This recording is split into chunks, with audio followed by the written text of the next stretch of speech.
بھائی انسان کی زندگی اللہ کے ہاں بک چکی ہے، تو اس بکے ہوئے مال کو کیا حق ہے کہ میرا جسم اور میری مرضی؟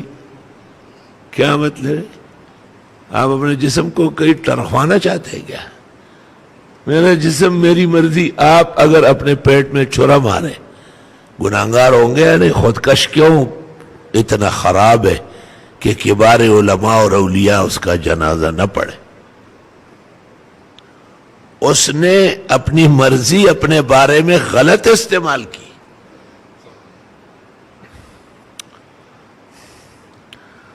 تو یہ کہنا کہ میرا جسم اور میری مرضی، اور وہ بھی صنف نازک کا ہے جو ہر چیز میں مرد کا محتاج ہے.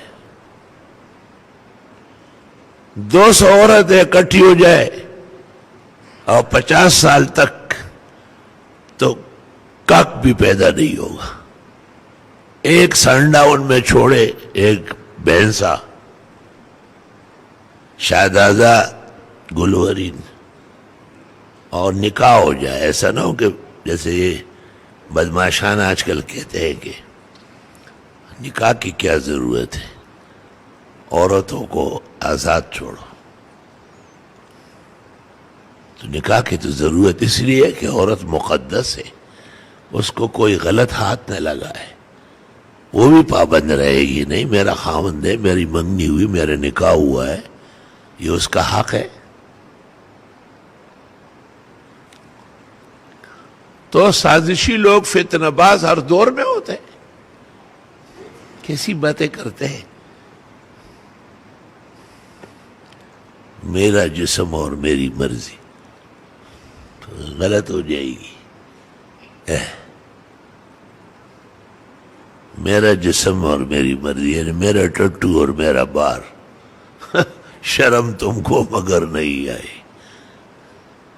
اور تیرا جسم، تیری زبان، تیرا دل، تیری زندگی اللہ تعالیٰ لے چکا ہے.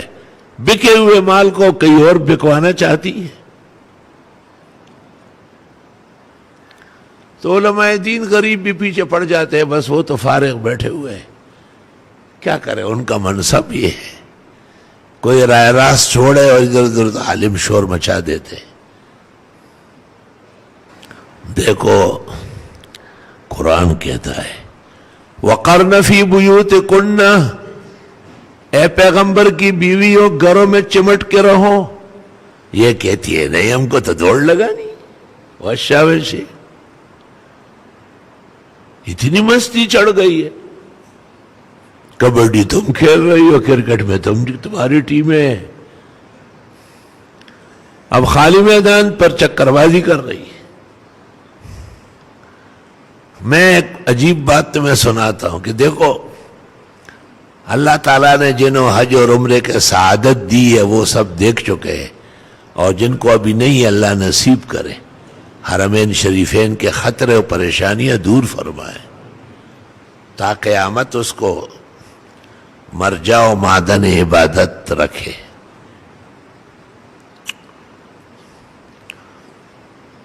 صفا اور مروہ میں جو سعی کرنی ہے، چلنا ہے، اس میں ایک جگہ آتی ہے اس کو میلین اخضرین کہتے ہیں. وہاں بھی ہری لائٹیں جل رہی ہے. یہاں پر دوڑنا سنت ہے. بات غور سے سنو،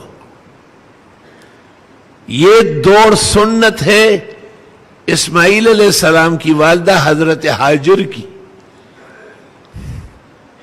جب وہ اسماعیل علیہ السلام کے لیے پانی تلاش کر رہی تھی اور یا ابراہیم علیہ السلام کو دیکھنے کے لیے کبھی صفا کبھی مروہ آتی جاتی تھی اور درمیان میں پہنچتی تھی تو خوف ہوتا تھا کہ بچہ اکیلے پڑا ہوا ہے تو بھاگتی تھی. لیکن یاد رکھنا کہ سنت عورت کی ہے اور اسلام میں عورتوں کو وہاں بھاگنا نہیں ہے. دوڑ نہیں لگا رہی، عورتیں آرام سے چلیں. ایک مصری عورت بڑے جوش خروش میں دوڑ لگاتی تھی. میں نے اس کو کہا کہ یہ دوڑ آپ کے لیے نہیں. کہا واہ یہ تو بی بی ہاجر کی سنت ہے.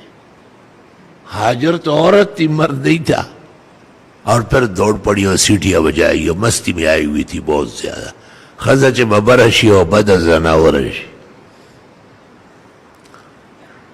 مسائل سمجھنا حکمت عقل کا کام ہے. پیغمبر مرسل نے جب وہاں دوڑ لگانا شروع کیا تو بی بی عائشہ ساتھ تھی، امہات المومنین، لیکن آپ نے کہا نا آپ آرام سے آئے. آپ کا جسم دوڑنے کے لیے نہیں ہے، آرام کرنے کے لیے.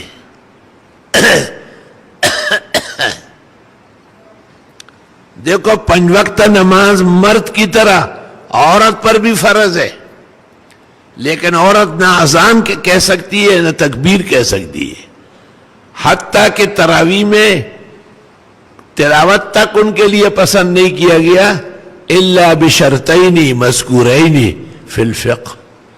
اللہ تتقدم، ایک تو آگے نہ نکلے صف میں کھڑی ہو، اور دوسرا یہ کہ فرض اور وتر میں جماعت نہیں کرائے گی، صرف تراویح 20 رکعت میں.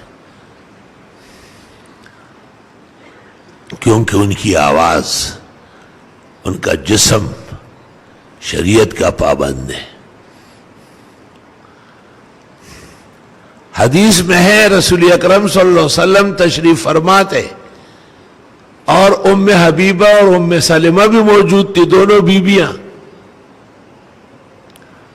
اتنے میں نابینا صحابی عبداللہ ابن ام مکتوم، جن کی شان اور فضیلت میں سورت عبسہ نازل ہوئی، اس نے اجازت مانگی اور آنے لگے. آپ نے ام حبیبہ اور ام سلمہ کو کہا احتجبا، حجاب میں چلی جاؤ، پردہ کرو، اٹھو یہاں سے. بیویوں نے کہا اعمیٰ لا یرانا، وہ تو نابینا ہے، کہاں دیکھتا ہے. آپ نے کہا افعمیاوان انتما یا عدوات انفسکن، تم تو اندھی نہیں ہو، جان کی دشمن ہو، وہ تمہیں نہ دیکھے تم کیوں دیکھو. اور یہ کبڈی کرنے کے لیے، مارچ کے لیے آ رہی ہے. ارمان دینا، ارمان دے. عجب دور دیدم دری پادشاہی، کہ للو و پنجو ہمی شد سے پائی.